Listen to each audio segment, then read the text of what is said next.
Hello guys! Hello! Welcome back to my YouTube channel, and for today's video, it's our 4th day here in Siargao and last day.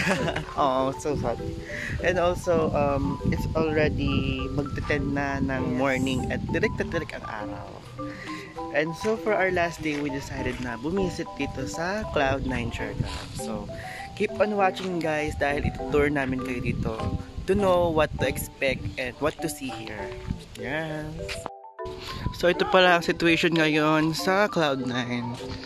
Walang nasa-surf as of now kasi maaga pa at tirik ang araw, and di rin maganda ang tubig kasi low tide.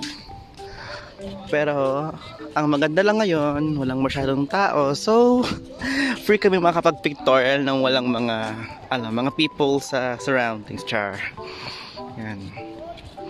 Lakad-lakad lang kami dito. Yan. And also, buti lang din nakapagdala ako ng shades at nakapag-apply na ako ng sunblock sa aking skin kasi super tirik talagang araw ngayon.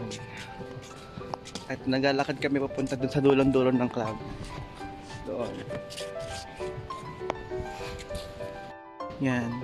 Guys, so ito naman yung view kapag nasa bridge ka na. So ayan yung entrance. Ayan siya. Yan. Low tide lang ngayon, tsaka super init. Yan.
And also guys, dito pala sa Cloud9 Siargao, before na bridge, meron din ditong souvenir shop.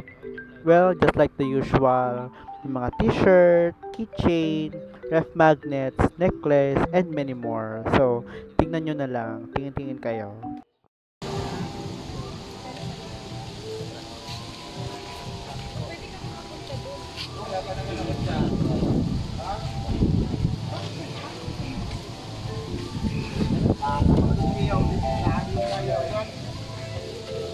Ganda. Magkano sa mga shirts? 500 lang po sir, mga art ko po yan. Mura lang po yan. Hey! Kapot na ano, 100.